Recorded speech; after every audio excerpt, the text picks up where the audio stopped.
Essa aqui é pesada, hein? Schumacher ou Hamilton? Hamilton.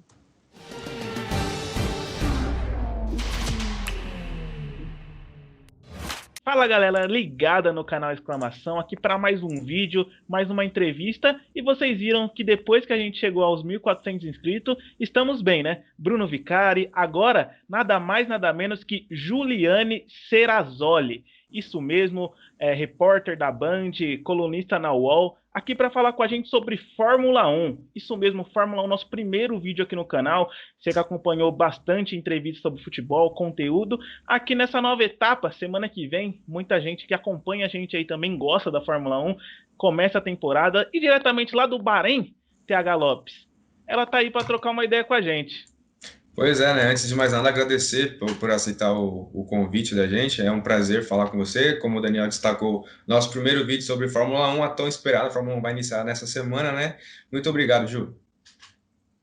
Eu que agradeço o convite. Eu sempre gosto de falar sobre Fórmula 1. Tô pronta aqui. Pois é, vamos estrear aí o GP do Bahrein na próxima semana. O GP do Bahrein que trouxe grandes emoções na última temporada, né? Principalmente o Grosjean, né, que tem muito a falar sobre a corrida por lá, e o Checo Pérez também na RBR, que praticamente assinou seu contrato quando venceu o GP. Enfim, hoje vale destacar também, dia 21, que estamos fazendo essa entrevista, hoje o Ayrton Senna, que tanto proporcionava alegrias ao povo brasileiro, estaria completando 61 anos, né? Não tem como falar de Fórmula 1 e não destacar o Ayrton Senna, ele que venceu 41 GPs, foi tricampeão mundial, enfim, vale o destaque. E para a gente dar o início aí, então, Ju, você que sempre teve início, o sonho, né, de iniciar na Fórmula 1, mas em determinado momento, já vi numa entrevista sua, você comentou que percebeu que era difícil, né, e realmente é difícil ingressar na Fórmula 1. Ao mesmo tempo, sempre gostou de praticar outros esportes, né, jogou handebol, futebol, praticava atletismo, mas afinal, de onde surgiu essa paixão pela Fórmula 1? Gostei da pesquisa. Foi uma boa pesquisa. Bom, eu foi com meu pai, na verdade. Meu pai assistia a Fórmula 1 em casa. Acho que era normal, numa família do Brasil no final dos anos 80, todo mundo assistia a Fórmula 1 por causa do Senna que você mencionou. E eu assistia junto com o meu pai, todas as filhas, são três filhas, todas as filhas, em algum momento pararam para assistir corrida junto com meu pai. Veio daí o gosto. Aí eu, já meio maluca, já queria ser jornalista e queria trabalhar com Fórmula 1. Já falei para o Reginaldo Leme, contei para ele que eu queria ser ele, não é que eu queria ser piloto, não pensei em ser outra coisa, eu quero ser o Reginaldo Leme quando eu crescer. Esse era o meu sonho de infância. E escrevia na escola, falava para professora, lê minha matéria, fiz uma matéria da corrida, isso com 10 anos, 11 anos.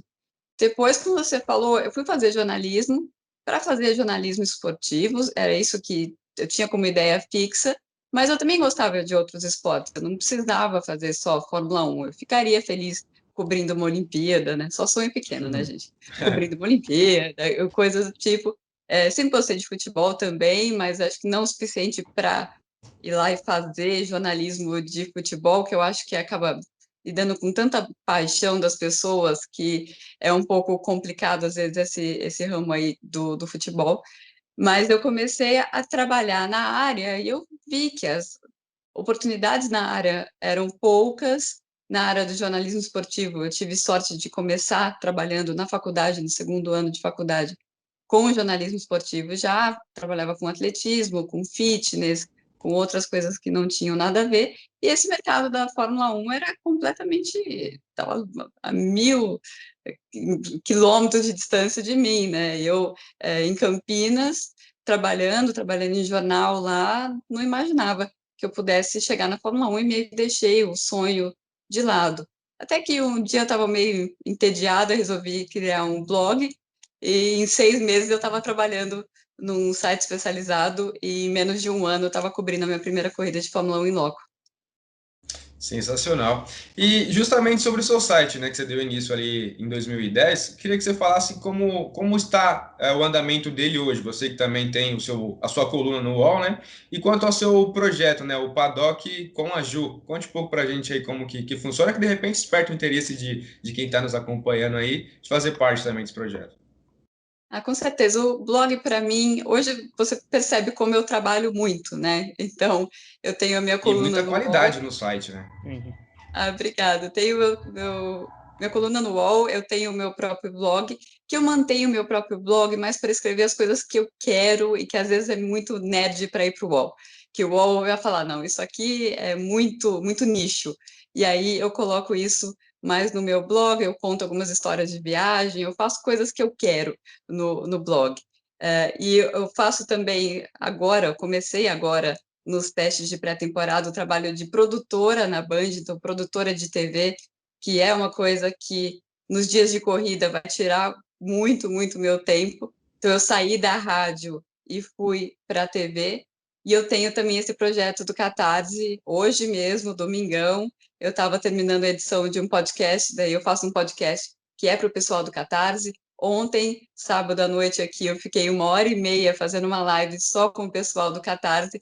Então, é um projeto que também estava entediada um dia e pensei, e se eu criasse um projeto que eu tivesse uma ligação direta com as pessoas, né? Não dependesse de uma mídia, sou eu produzindo o que as pessoas querem ver, as pessoas tirando dúvidas comigo diretamente, e por isso eu usei o Catarse como uma plataforma para fazer isso, mas a ideia é que pessoas comuns, qualquer um, possa me contratar para eu trabalhar para as pessoas. Essa é a ideia do projeto do Catarse, que continua nesse ano, mesmo eu estando bastante ocupada, mas eu faço com um enorme, enorme prazer, porque esse contato é a melhor coisa do meu trabalho. Você falou que virou produtora. A gente queria saber se você vai cobrir a Fórmula 1, a Fórmula 2, essa vida corrida que você falou. Quais vai ser as suas funções na TV Band? Então, eu estou aprendendo agora, viu, Daniel, quais são as minhas funções, porque eu nunca trabalhei em TV na minha vida, e isso foi uma coisa muito legal que a Fórmula 1 acabou me dando, né, porque eu fui de trabalhar virei blogueira por causa da Fórmula 1, depois eu comecei a trabalhar num grande site como o UOL, fiz rádio, uma coisa que eu jamais pensei em fazer na vida, por 4 anos, fazendo reportagem e comentando as corridas ao vivo, e esse projeto do Catarse, que eu também jamais pensei em fazer na vida, e agora esse último passo aí da TV. O meu papel é basicamente, eu tenho que marcar as entrevistas, eu tenho que abastecer a Mariana e o pessoal do Brasil de informações, então eu vou checar informações, eu vou ficar atenta a tudo que está acontecendo, porque televisão é um trabalho de equipe, né? Você tem as pessoas que aparecem na câmera e você tem um monte de gente trabalhando na Tenho parte por de trás, né? conteúdo, que vai ser mais a minha parte, e tem a parte técnica também, né? São 2 produtores da Band em loco, eu e o Jaime Brito. O Jaime Brito é meu chefe, é o produtor executivo, e ele vai cuidar dessa parte de conteúdo um pouco também, mas principalmente da parte técnica que eu não tenho, né? Então, colocar a Mariana no ar e abastecê-la do maior número de informações possível, para qualquer coisa que perguntarem para ela saber já de cabeça. Perfeito. E aí uma pergunta aqui do internauta @Renato Martins Chaves. Alguma chance dela participar ao vivo do pós-corrida? Não, então o meu papel é de produção. Talvez eu faça uma coisa ou outra. O que acontece geralmente é que o produtor pode fazer uma entrevista, por exemplo, que vocês não vão ver quem é que fez a entrevista. Por uma questão de horário, assim, Mari está ocupada, não pode fazer. O importante é você ter uma equipe que todo mundo tenha um nível muito alto, para se tiver algum problema, tem alguém para cobrir. Então, provavelmente, vocês não vão me ver na frente das câmeras, mas vão sentir meu trabalho. Espero que sintam que o trabalho está sendo feito por trás. Perfeito. É uma dúvida pessoal. Durante os intervalos de uma corrida para outra, como normalmente é assim por exemplo, depois da estreia no Bahrein, a corrida que vai ser agora no dia 28, a próxima é só no dia 18 de abril em Imola, né? 28 dias depois. Como que fica a sua locomoção durante esse período? Eu moro na Europa, né, para cobrir Fórmula 1, agora que tem um calendário com 23 corridas, quando passou de 17, já começou a ficar meio inviável cobrir Fórmula 1 do Brasil. Você teria que viajar muito e fica muito mais caro também. Então, eu moro em Londres, então eu volto para casa e eu fico fazendo home office, né? Então, o que está todo mundo que pode fazendo na pandemia agora já é a minha vida, já faz um tempo. Eu Nossa. trabalho muitas horas mais em casa, e aí, lá para terça-feira ou quarta-feira, eu viajo para a cidade do GP de novo. Bem legal, bem legal. E dando início aqui a gente falar sobre a temporada passada como foi, eu queria te perguntar como foi a chegada do Covid-19, né, no meio da Fórmula 1. A gente viu na série, a gente não tinha proporção de como foi corrido, até não, vai ter a corrida, vai tudo acontecer normal, até que algumas pessoas lá na McLaren, eu queria saber como foi isso lá, esse surto que chegou, a reação das pessoas, do público, dos pilotos e a de vocês também, né, claro. Eu acho que a gente foi entendendo o que estava acontecendo junto com o mundo, porque se você for pegar o dia, eu não lembro exatamente quando a OMS decretou a pandemia, mas foi 1 ou 2 dias antes do cancelamento do GP, na Austrália. Então a gente já foi para a Austrália, até olhando para trás pensa: "Nossa, que ingenuidade", né, até aquela cena em que eu apareço no Drive to Survive, você vê que o pessoal da McLaren colocou uma cerquinha para os jornalistas, né, como se a gente fosse sujo e eles ficassem para o lado deles aqui, que eles são limpos, e os jornalistas que se danem, né, os jornalistas que se misturem e tá tudo bem, o problema é deles. E aí você lá tentando gravar a entrevista, eu tentei chegar cedo para ficar na frente, esperando que ninguém ficasse do meu lado. Aí começa a aglomerar. E eu, gente, não, né? Não é a hora. Mas tinha muita gente que ainda não estava entendendo o tamanho do negócio. Eu não sabia também que ia ficar, acho que ninguém sabia, né? Que a situação ia se estender por tanto tempo. Mas o que eu lembro daqueles dias foi uma sensação de estar aprendendo enquanto as coisas estão acontecendo. E foi tudo muito rápido. A noção na Fórmula 1 de que, nossa, a gente não deveria ter vindo para cá de jeito nenhum, foi de uma hora para outra mesmo, né? Teve aquela quinta-feira de entrevistas, todo mundo pensando, não, se a gente não ficar todo mundo junto, se a gente limpar a mão com álcool gel, tá tudo bem. A partir do momento, não, isso aqui não tá tudo bem. E deu uma paranoia de um lado para outro, de uma hora para outra, que na sexta-feira de manhã, que foi quando estava essa de cancela, não cancela.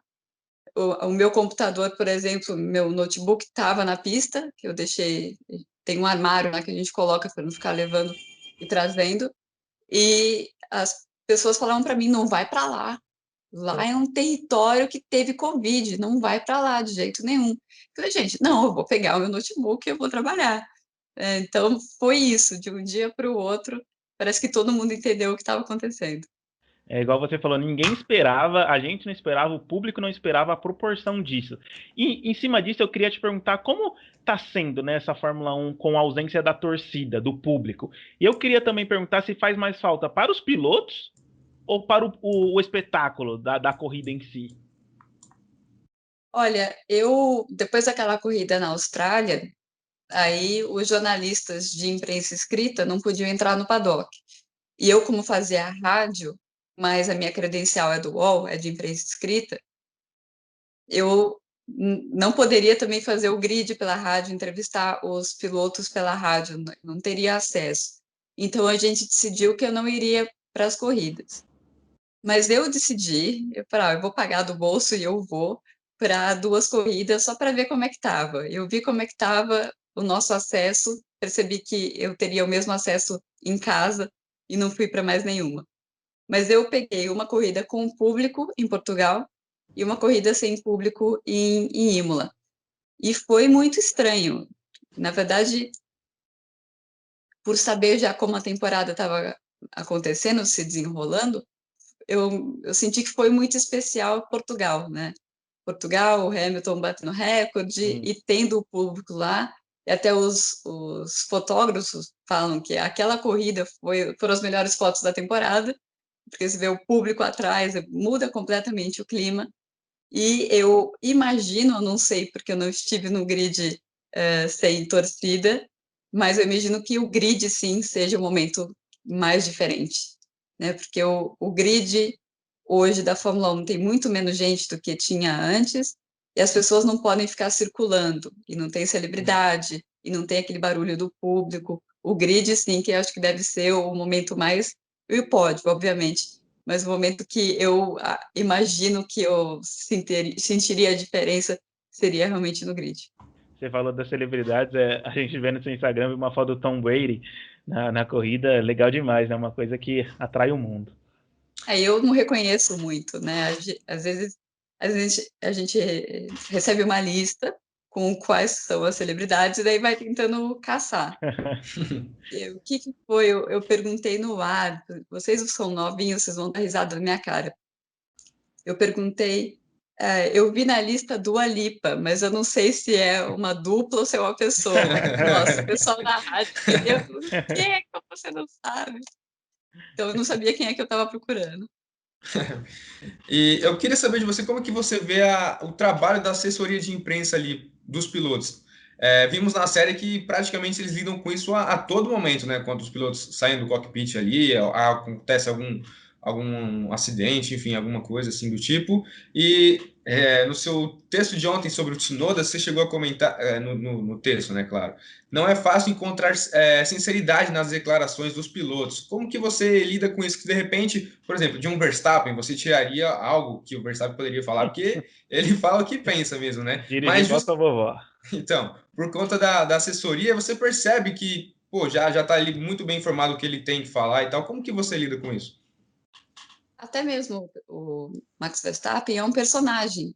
Eles acabam criando um personagem. O Hamilton é um personagem, o Daniel Ricciardo é um personagem, porque é mais fácil, se dá entrevista toda hora, se você falar o que as pessoas vão imaginar que você vai falar, aí já, até para eles, não acho que não é nem a questão de assessoria, até para eles já fica mais fácil. O Tsunoda foi, na verdade, alguém da AlphaTauri. Aí tá o meu trabalho que eu estava falando na questão do produtora, né? Alguém da AlphaTauri me disse essa história do cabelo. Eu falei, nossa, Mari, você tem que perguntar o negócio do cabelo. Ela achou engraçado, ela achou uma boa perguntar e perguntou. E ela estava falando de motores, não sei o que lá, e aí fala, então, Yuki, eu fiquei sabendo a história do seu cabelo, e ele já começou a dar risada. E ele entrou numa explicação de 3 minutos, que a assessora do lado dele estava assim, meu Deus, falando. Não é que não pode falar do cabelo, mas é que ele estava tentando explicar muito e ele estava se enrolando na explicação e a assessora falou: Nossa, isso aí vai causar algum problema. Obviamente não causa problema nenhum. E obviamente vão falar para ele: Ó, quando você for explicar o negócio do cabelo, usa uma frase de efeito e pronto, não fica se explicando. Então, acho que o Tsunoda vai passar por esse banho aí de assessoria de imprensa, mas isso é normal, isso é normal em todos os esportes. E por que acontece isso? Eles estão representando marcas que investem milhões, então não dá para o cara sair falando qualquer coisa, não dá para ele dar uma de machão e falar, não, eu vou falar o que eu quero. Depende muito da equipe em que ele está, que tipo de marca ele está representando, e ele tem que se encaixar nisso, porque isso faz parte do trabalho dele também. Perfeito. E aqui uma pergunta da @chutzmaria. Ela fez uma pergunta que ela tem interesse também de ingressar na área como jornalista, e ela fez assim: como uma jornalista lida quando é ignorada? Por exemplo, você faz uma pergunta, ele contorce ali a resposta, enfim, algo meio relacionado a isso, né? Como que você lida quando, pô, ele não respondeu o que eu queria, algo nesse sentido? Você tenta de novo, né? Você tenta de novo e tenta de novo. Tem um exemplo com o Daniil Kvyat. Eu sabia que quando ele estava esperando a filha dele com a Kelly Piquet, e eu tinha que fazer uma matéria, coisas de UOL, né? Eu tinha que fazer uma matéria sobre isso. Não gosto muito desse tipo de coisa, mas vamos lá, né? Na esportiva. E aí alguém, não se sabia se era menino ou menina. E um jornalista argentino falou para mim, é uma menina, pergunta para ele. E aí a gente ficou até falando, ele estava junto comigo na entrevista, pergunta, eu quero ver o que ele vai falar. Sabendo que ele é meio machista. Minha pergunta era, meio não, machista. Minha pergunta era, nossa, então sua filha, sobrenome Sangue Piquet, Sangue Kvyat, vai ser piloto?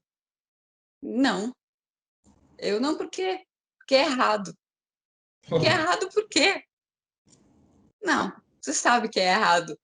E eu, por favor, Daniel, Não, eu não. Ela vai ser, não vai ser o que ela quiser, mas eu prefiro que ela não seja piloto, porque mulher não deve ser piloto. Então, eu consegui minha resposta no final, mas você tem que insistir, tem que se impor. E a Fórmula 1 é assim o tempo inteiro. Você tem que se impor. Tem que apertar e uma hora o cara vê que ele está sendo babaca. Sim. E aí, queria te perguntar, você que está mais envolvida, muito mais, não se compara com o pessoal aqui do Brasil, qual brasileiro você vê com mais futuro e você acha que vai demorar para a gente voltar para o cenário de briga para os títulos? Eu acho que os dois que são os dois pilotos mais óbvios para a Fórmula 1 no momento são o Felipe Drogovic, que está na Fórmula 2 numa equipe boa, mas ele é um piloto excelente. Mas a questão do Felipe Drogovic é que ele ainda não tem um grande apoio, né? Ele corre com o patrocínio da própria família, que está segurando ele até agora, está conseguindo fazer uma boa carreira, mas para ele dar o salto para a Fórmula 1, ele precisa de um outro tipo de patrocínio, talvez de uma equipe, de pegar o programa de jovens pilotos e alguma equipe da Fórmula 1, ele já teve vários convites, é uma questão de escolher aonde que ele pode se encaixar, ou alguma empresa brasileira, alguma Petrobras da vida, apoiar a carreira do Felipe Drogovic.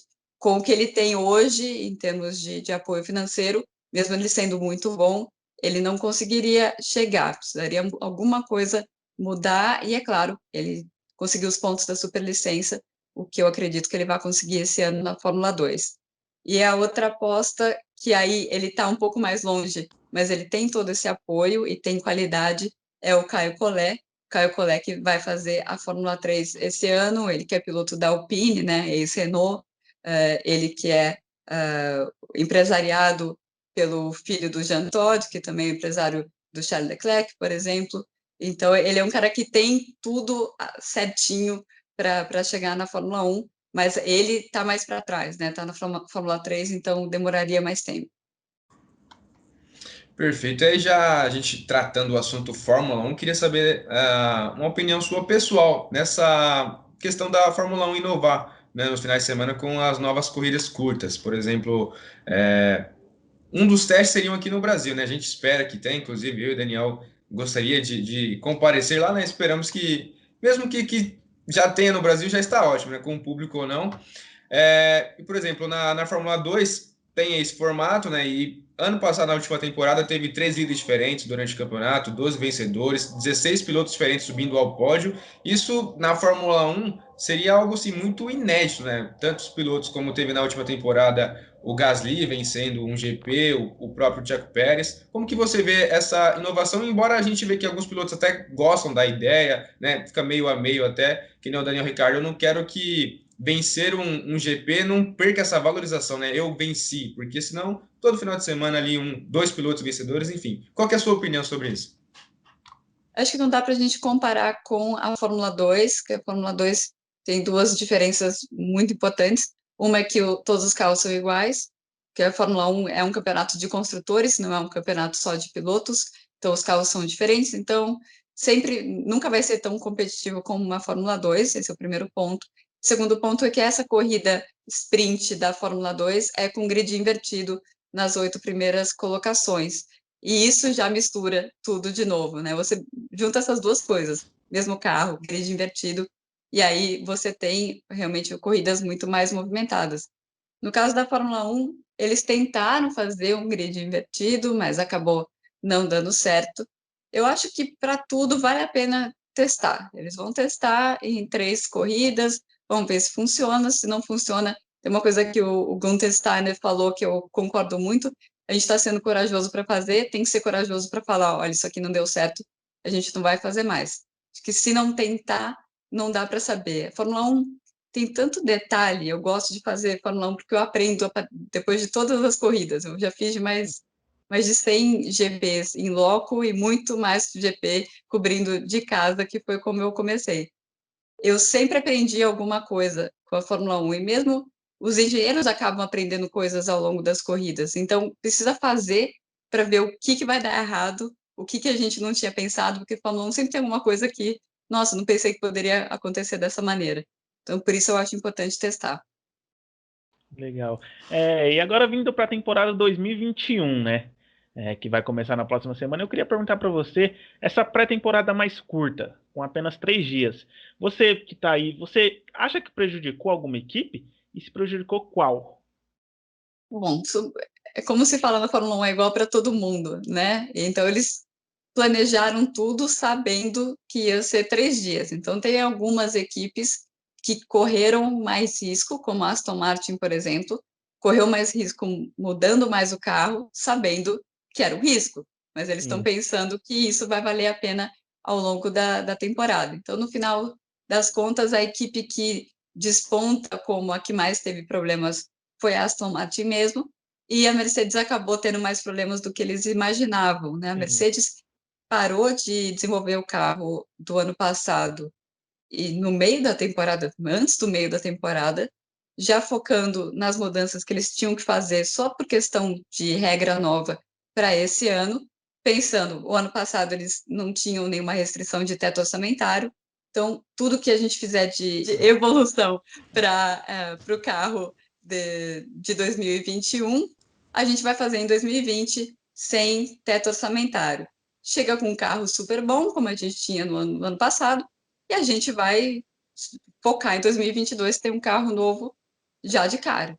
Isso eles não vão poder fazer já, porque o carro não andou bem, né? O pessoal fala, estava escondendo o jogo. Não dá para esconder que o carro está desequilibrado. E o carro estava desequilibrado, dava para ver na câmera on-board. Se é uma coisa que eles vão resolver com acerto de carro, que é possível de resolver dessa maneira, tudo bem, vai ser uma coisa simples de resolver.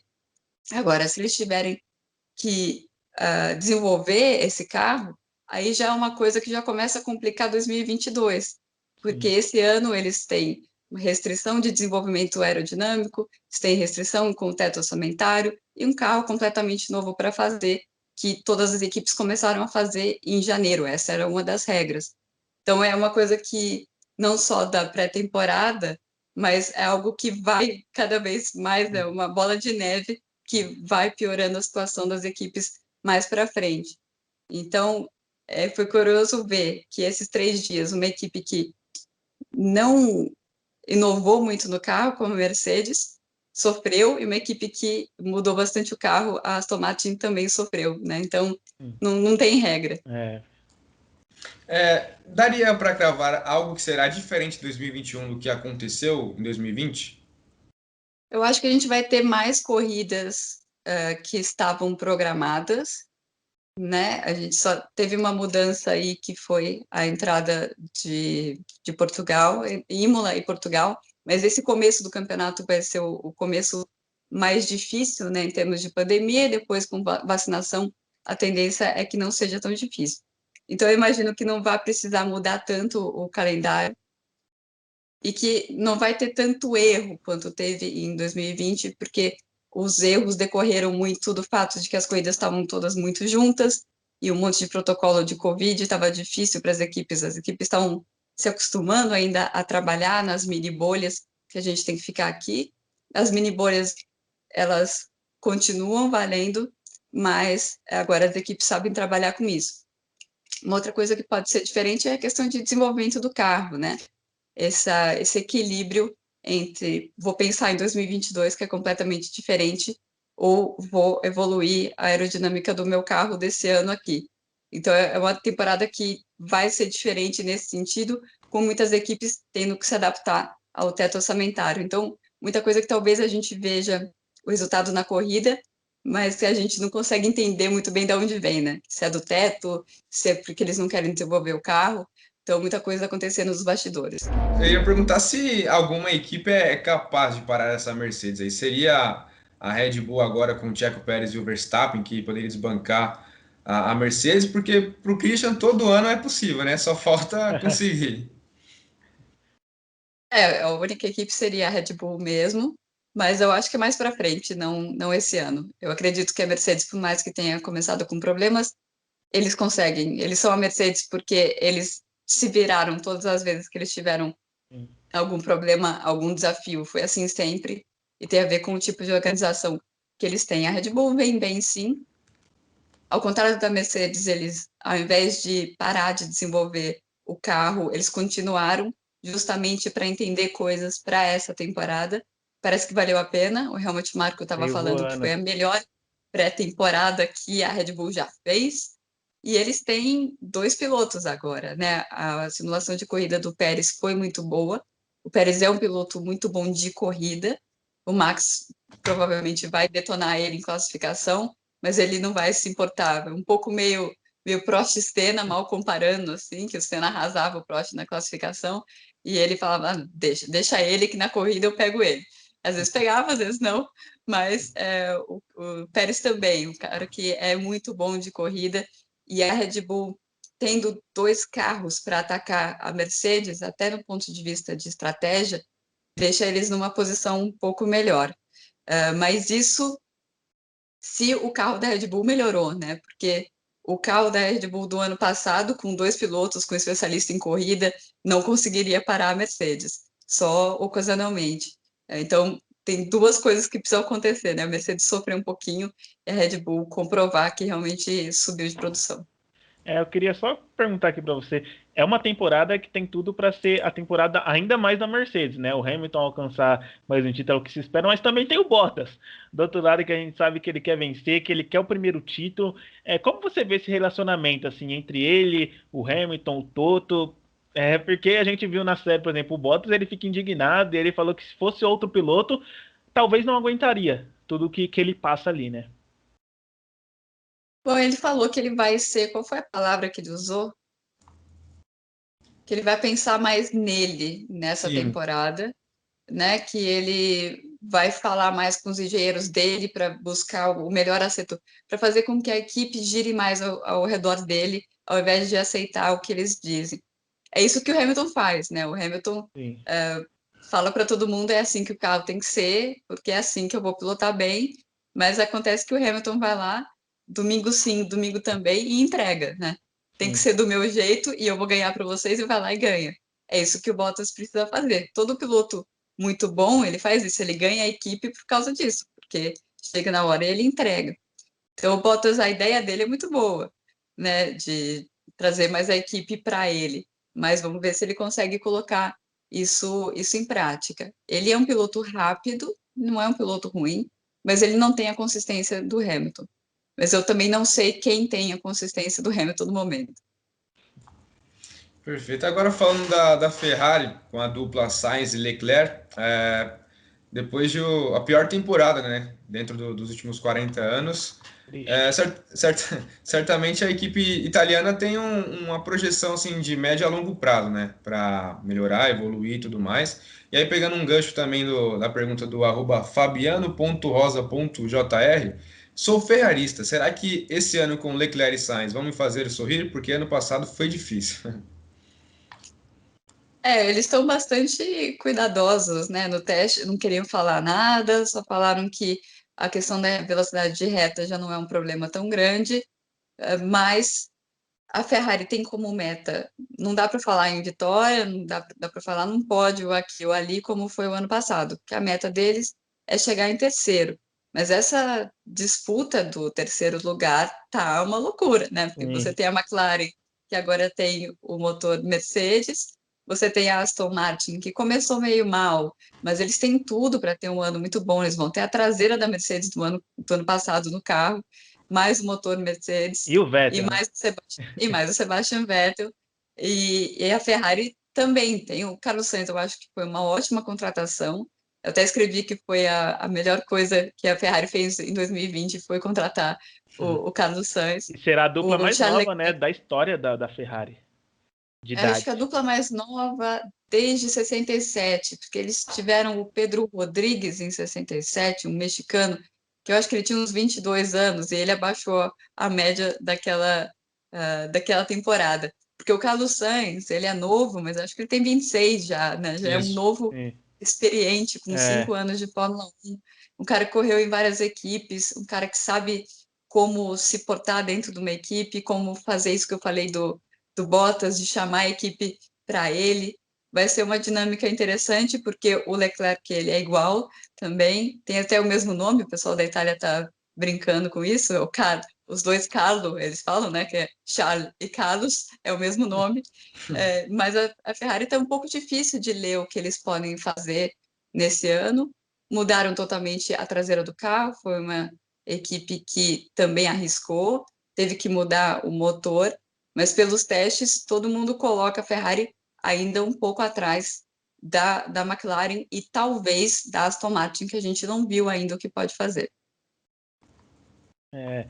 E justamente, falando do Vettel, da Aston Martin, quem chega mais pressionado para essa temporada? O Pérez na RBR, que cobra muito resultado, a gente viu isso com o Gasly, com o Albon, ou o Vettel, que a gente sabe toda a história do Vettel, na Aston Martin, chega como piloto 2 e também precisa mostrar resultado, porque a gente viu que na RBR ele voou, foi tetracampeão, e na Ferrari teve as 2 primeiras temporadas boas, conseguiu brigar por título, mas acho que totalmente não dá para jogar totalmente a culpa no carro na temporada passada, né? A gente viu que alguns desempenhos do Vettel também, comparado com o Leclerc, por exemplo, foi muito diferente. Queria te perguntar quem chega mais pressionado assim para essa temporada de 2021. O Vettel, na verdade, deu para perceber como o Kimi facilitava a vida para ele, né?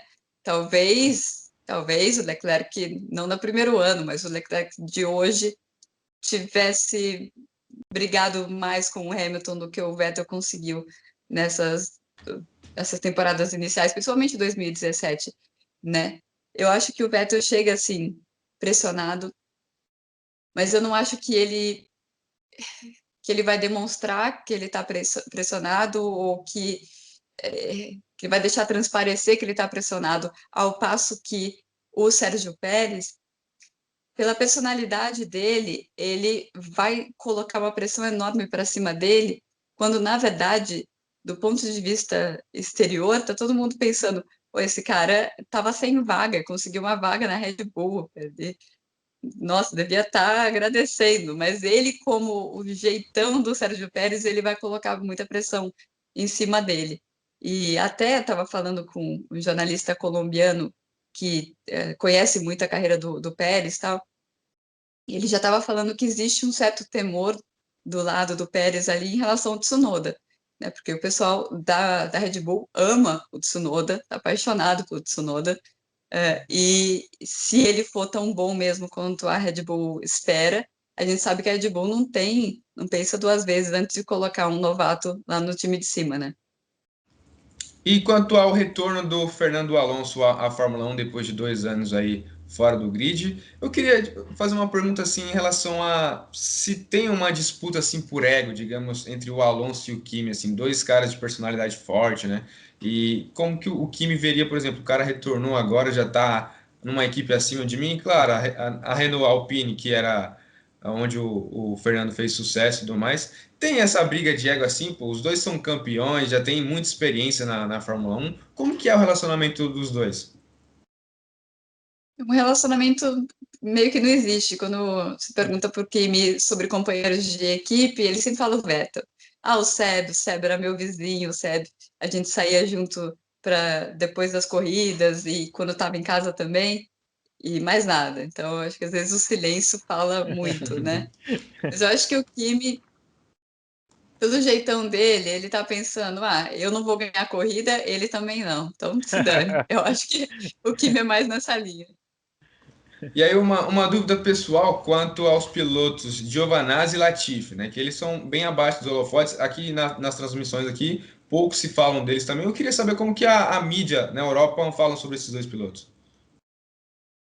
Não fala muito, mesmo por questão de resultado, né? O Giovinazzi, ele foi bem o ano passado, é um piloto que está crescendo, mas é um piloto que ele é rápido e que tem esse problema de falta de consistência, né? Então, e muita gente duvida se o Kimi, nesse momento da carreira, se ele é um benchmark forte o suficiente para a gente saber qual é a do Giovinazzi.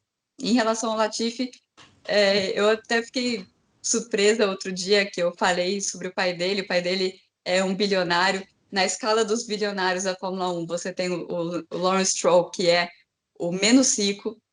Aí você tem o pai do Latifi e daí você tem o pai do Mazepin. Essa é a escala. E as pessoas não sabiam que ele era tão endinheirado assim. E daí começaram a pensar, então é por isso que ele tem a vaga. Sim, é por isso que ele tem a vaga. É um cara super engraçado, gente boa, mas ele tá lá porque o pai dele injetou dinheiro na Williams. E agora, chegando ao nosso quadro Na Lata, você que acompanha a gente já está acostumado, a gente pergunta, a Ju vai responder com uma palavra ou com alguma frase ali. Aí a primeira, eu queria perguntar um sonho. E agora eu já realizei meu sonho.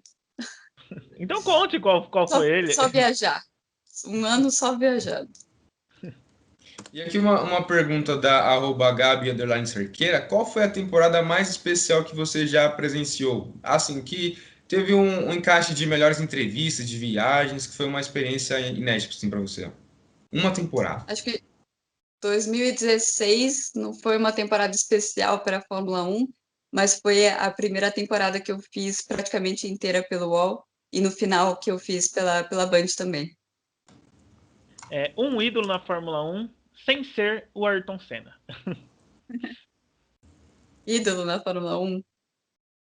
Eu não sou uma pessoa de ídolos, mas eu admiro muito o Adrian Newey. E uma equipe preferida ou que você tem uma maior identificação, assim? Não tenho isso. Na infância era a McLaren, então vamos deixar como McLaren. O carro mais bonito do grid dessa temporada e por que você acha a Aston Martin, que realmente é demais. Eu acho a Alpine, para mim o carro mais bonito é da Alpine. A Aston Martin eu achei bonita no lançamento, mas quando você vê na pista é escuro demais, aquele verde não funciona, então eu fico com a Alpine. A melhor entrevista que você já fez? Entrevista com o Alain Prost, que virou um papo longo de meia hora, 40 minutos, até que ele olhou no relógio e falou: Desculpa, eu estou atrasado para uma reunião. E aquela entrevista que você esperava muita expectativa e chegou e não foi tudo isso? Vamos ver. Não sei, não sei dizer. Eu não sou uma pessoa de criar muitas expectativas, não. Hum, Ainda não entrevistei, eu nunca entrevistei o Kimi, então acho que eu não posso dizer se eu fiz uma entrevista que acabou não dando certo, provavelmente vai ser com o Kimi. E qual é o seu GP favorito? Singapura. E qual o GP mais complicado de se trabalhar? Mônaco. Mônaco. Com as decisões do Verstappen e do Leclerc, quais são os três mais promissores para você? Eu acho o Leclerc, o Verstappen, tirando os dois, Isso. Sim. eu estou muito curiosa para ver o que o Tsunoda vai fazer, sim. E eu não sei o que você pode colocar como promessa, se pode colocar o Sainz como promessa, porque ele não é promessa. O Drogovic é um cara, daí pensando em promessa mesmo, o Drogovic e Schwartzman são dois caras da Fórmula 2 que eu acho que são muito bons. Grosjean ou Magnussen? Grosjean, pelo menos é mais simpático. Alonso ou Raikkonen? Alonso, um dos melhores pilotos que eu vi na vida. Albon ou Gasly? Gasly. Essa aqui é pesada, hein? Schumacher ou Hamilton? Hamilton. Para Maior mim não tem discussão essa, porque o Hamilton não teve os pneus feitos para ele como o Schumacher teve. O Schumacher não tem culpa de ter tido isso, mas ele teve. É uma facilidade bastante grande. Maior piloto da Fórmula 1? Eu acho que é o Lewis Hamilton. E agora, para cravar, para a gente finalizar a entrevista, quem será o próximo campeão do mundo após Lewis Hamilton? Bom, sempre é quem tiver o melhor carro depois que o Lewis Hamilton deixar de ter, né? Pensando no grid no momento que está agora, seria o Max Verstappen. Mas eu acho, falando ali de pilotos talentosos, né? Acho que todo mundo vê o Leclerc e o Verstappen como esses dois caras especiais. Se tiver pau a pau entre os dois, eu acho que dá Leclerc.